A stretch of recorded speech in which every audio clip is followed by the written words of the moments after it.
أعوذ بالله من الشيطان الرجيم.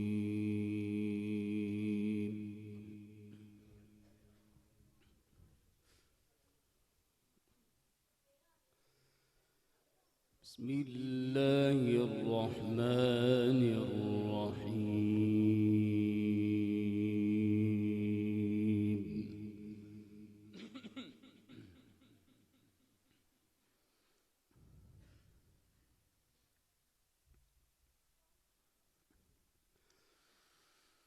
إن المتقين في جنات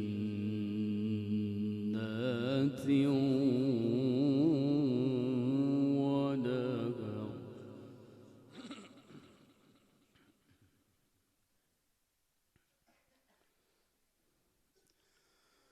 في مقعد صدق عند مليك مقتدر.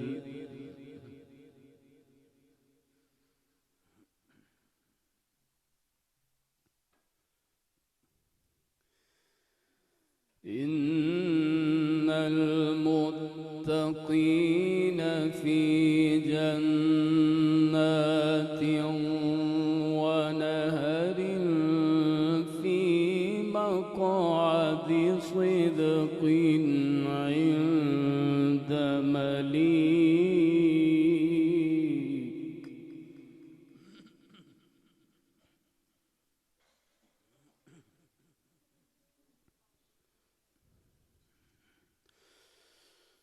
إن المتقين في جنات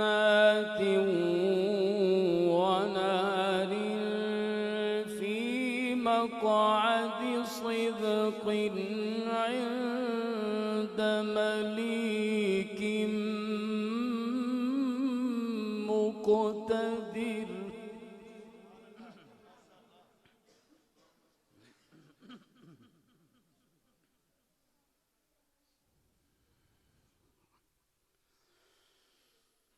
في مقعد صدق عند مليك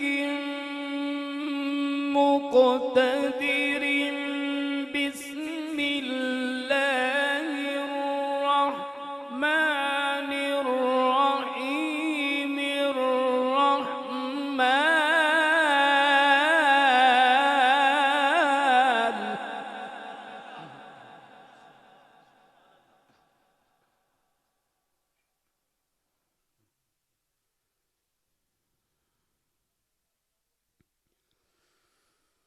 علم القرآن خلق الإنسان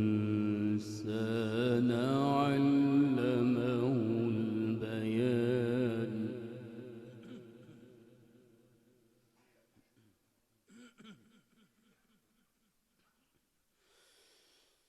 في مقعد صدق عند مليك مقتدر. بسم الله الرحمن الرحيم. الرحمن علم القرآن خلق الإنسان علمه البيان.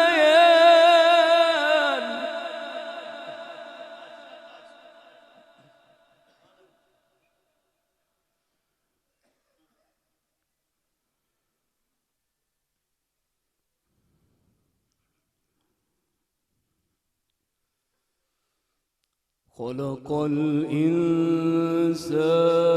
علمه البيان.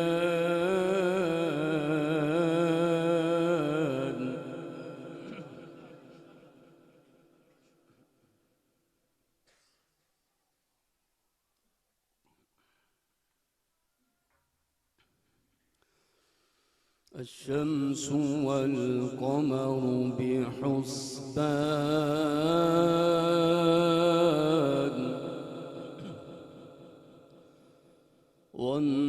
والنجم والشجر يسجدان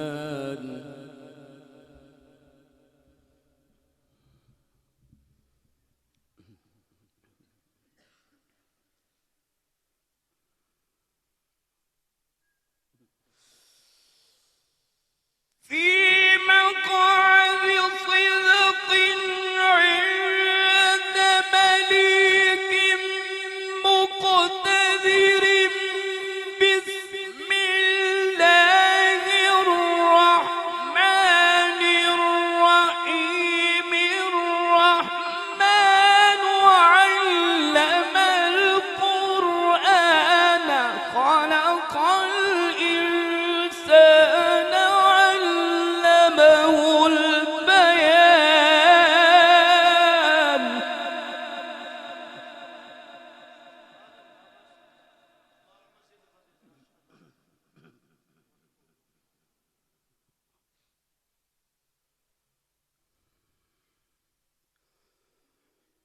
الشمس والقمر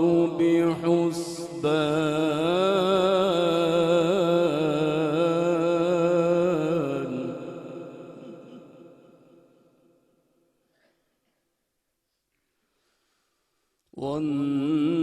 والنجم والشجر يسجدان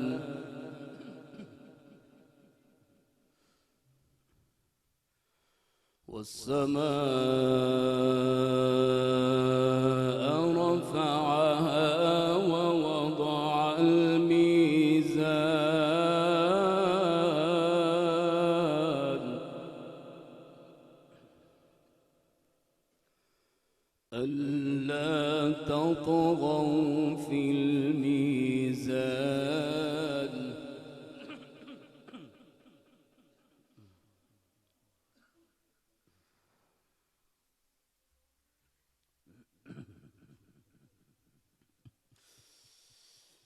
الشمس والقمر بحسبان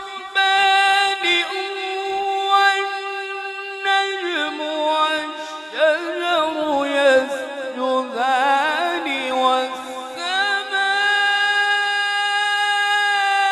والسماء رفعها ووضع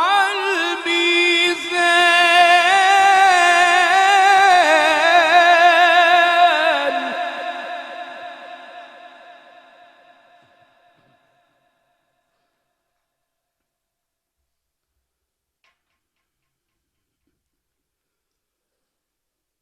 ألا تطغوا في الميزان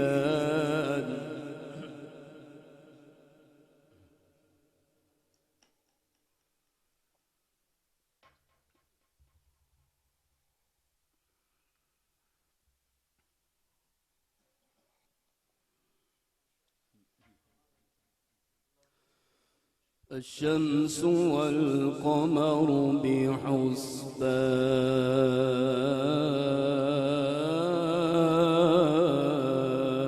بحسبان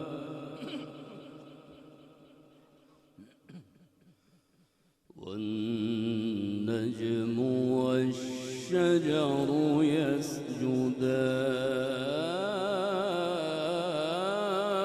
يسجدان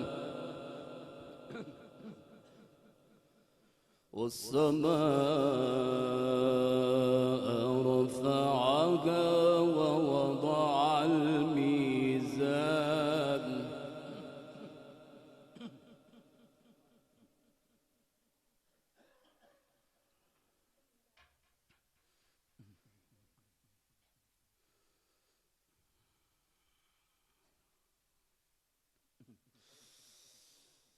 الشمس والقمر بحسبان والنجم والشجر يسجدان والسماء رفعها ووضع الميزان ألا تطغوا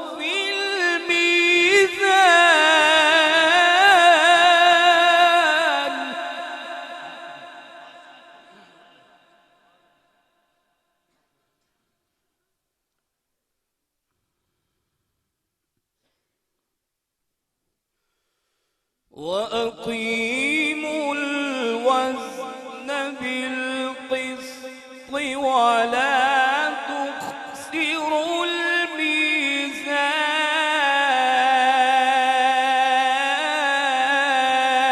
الميزان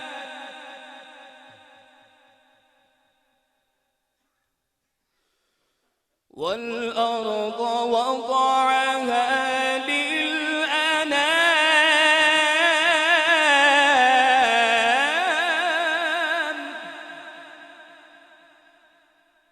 فيها فاكهة والنخل ذات الأكمام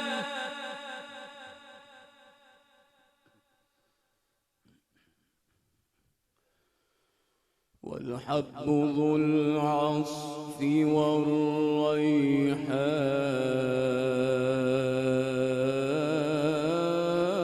والريحان فبأي آلاء ربكما تكذبان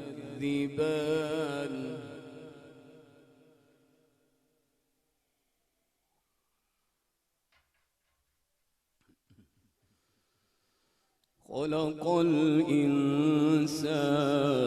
من صلصال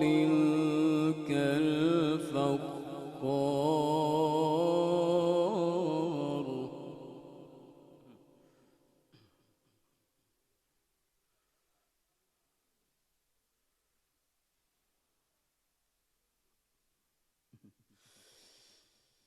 والعبد ذو العصف والريحان فبأي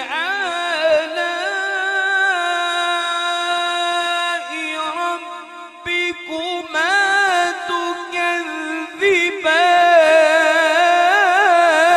تكذبان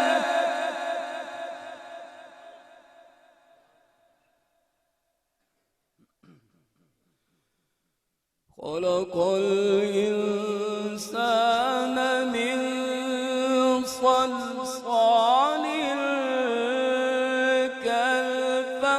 كالفخار وخلق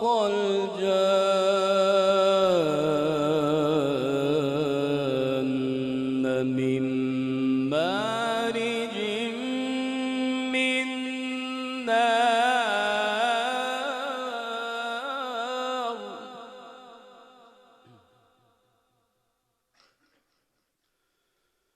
فبأي آلاء ربكما تكذبان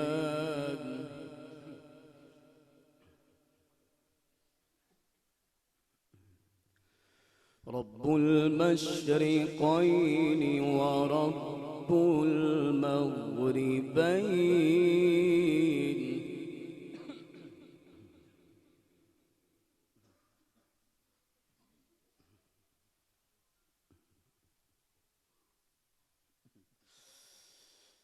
رب المشرقين ورب المغربين فبأي آلاء ربكما تكذبان مرج البحرين يلتقيان بينهما لا يبغيان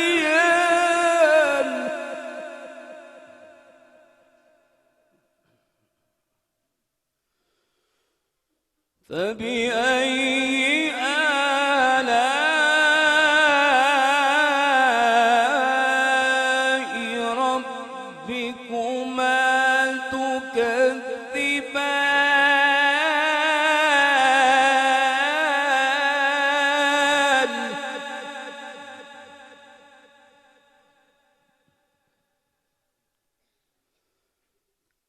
يخرج منهما اللؤلؤ والمرجان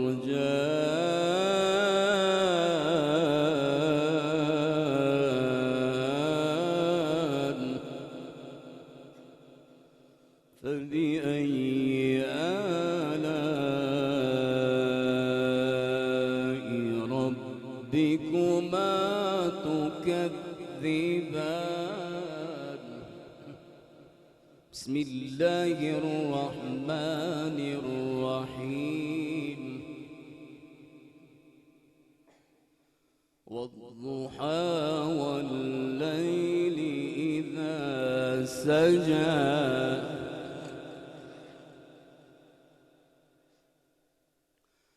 ما ودعك ربك وما قلى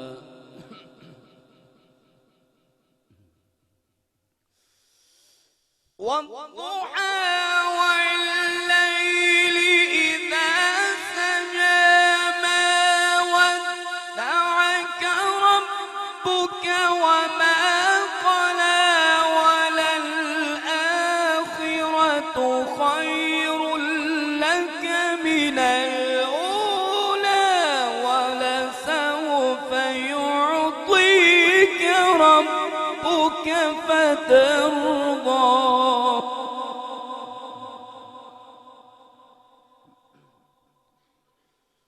ألم يجدك يتيما فآوى ووجدك ضالا فهدى ووجدك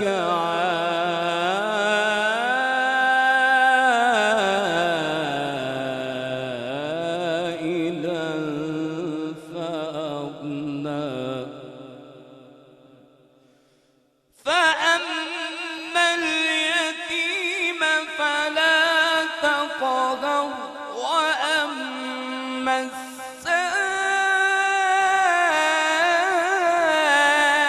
السائل فلا تنهر وأما السائل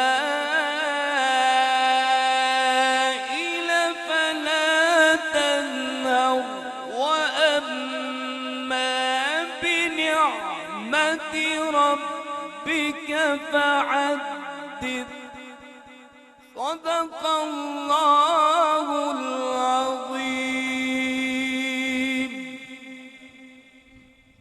استاذ الحفاظ استاذ القرہ شمس القرہ جناب قاری محمد وسیم اللہ امین صاحب بڑے ہی خوبصورت انداز میں تلاوت کلام پاک فرما کے ہمارے ایمان کو ہمارے دلوں کو منور کر رہے تھے۔ اللہ کریم ان کا پڑھنا اور ہمارا سننا اپنی بارگاہ میں قبول و منظور فرمائے۔ قرآن پاک اللہ کی وہ لاریب کتاب ہے، وہ عزتوں والی عظمتوں والی کتاب ہے کہ روایات کے اندر آتا ہے اس دنیا جہان کو بنانے سے 1000 سال پہلے اللہ کریم نے اس کی تلاوت فرمائی، سورہ یاسین کی، سورہ رحمان کی تلاوت فرمائی تو فرشتے جھوم اٹھے۔ جس وقت انہوں نے اللہ کے کلام کو سنا، باری تعالیٰ کے کلام کو سنا تو فرشتے جھوم اٹھے۔ فرشتوں نے 3 جملے بولے۔ فرشتے کہنے لگے کہ کتنی خوش قسمت ہوں گی وہ آنکھیں جو اس قرآن کی زیارت کریں گے، اور کتنے بابرکت ہوں گے وہ کان جو اس کلام پاک کو سنیں گے، اور کتنی خوبصورت ہوں گی وہ زبانیں جو اس قرآن کی تلاوت کریں گے۔ یعنی وہ کان بھی مبارکباد کے لائق ہے، وہ زبانیں بھی مبارکباد کے لائق ہیں، اور وہ آنکھیں بھی مبارکباد کے لائق ہیں جو قرآن کو پڑھتا بھی ہے، جو قرآن کو سنتا بھی ہے، جو قرآن کو دیکھتا بھی ہے۔ اور یہ وہ اللہ کی معجز کتاب ہے۔ حضور پاک صلی اللہ علیہ وسلم کا سب سے بڑا معجزہ یہ کلام باری تعالیٰ ہے، یہ اللہ کا کلام ہے، یہ اللہ کا قرآن ہے کہ دنیا جہان میں اس کا مقابلہ نہیں ہو سکا۔ بڑے بڑے فصیح و بلیغ دنیا کے اندر شاعر بھی ہے، بڑے بڑے عجیب و غریب قسم کے حافظے والے انسان بھی دنیا میں آئے لیکن قرآن کا مقابلہ نہیں کر سکے.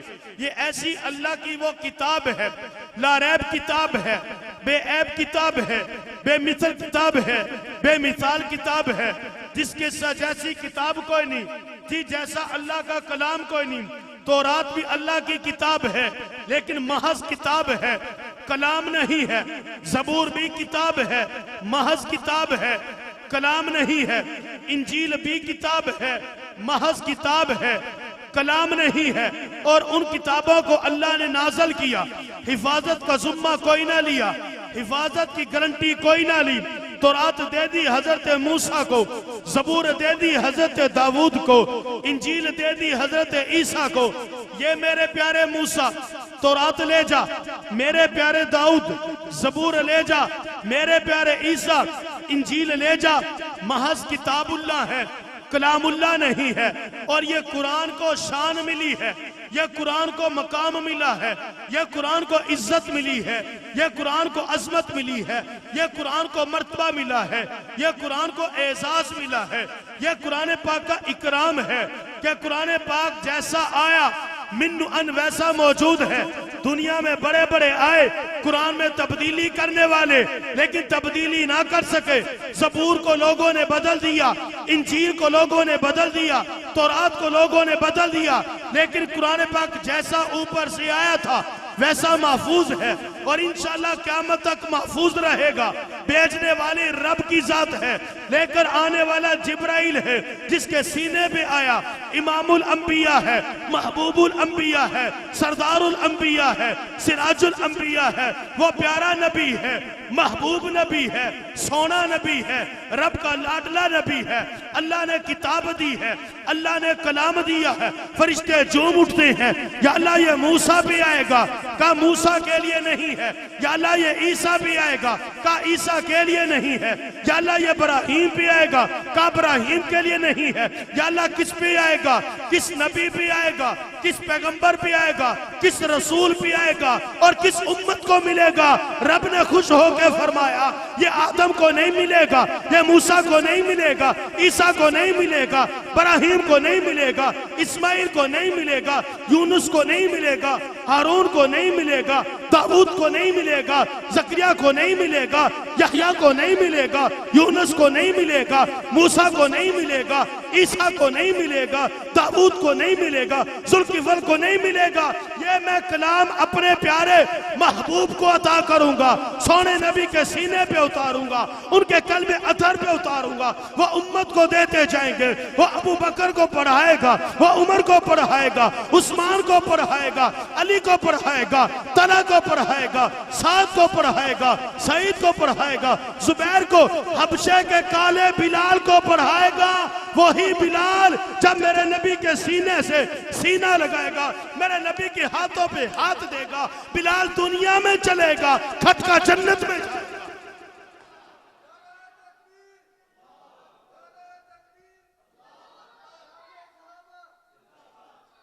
قرآن تیری رحمت کا دیوان نظر آیا، آقا تیری صورت تیری سیرت کا عنوان نظر آیا. مزاگ ہیں آنکھیں و شمس ہے چہرہ، قرآن کے چہرے پہ قرآن نظر آیا. ہاتھوں کو پرچم بنا کے کہو سبحان اللہ، سینے کا زور لگا کے بولو سبحان اللہ.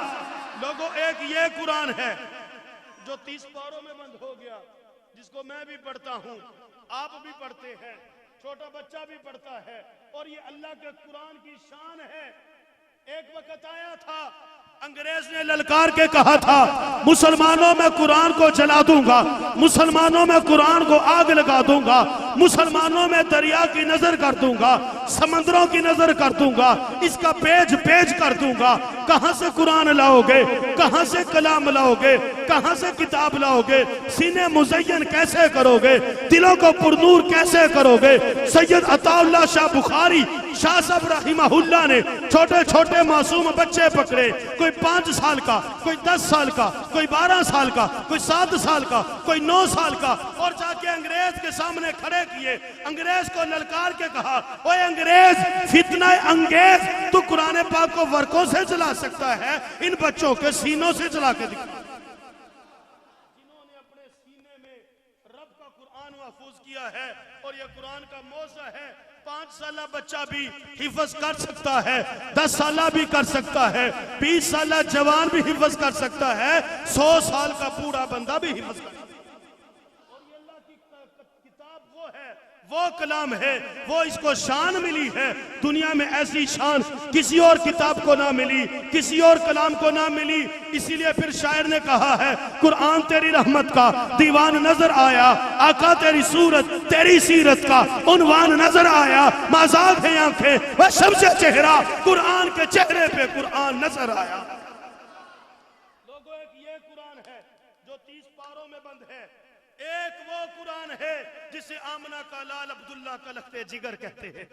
لوگوں، ہمارا ایمان ہے، ہمارا ایقان ہے، ہمارا عقیدہ ہے کہ یہ قرآن بھی اعلیٰ، وہ قرآن بھی اعلیٰ، یہ قرآن بھی بالا، وہ قرآن بھی بالا۔ مہمان تشریف لا رہے ہیں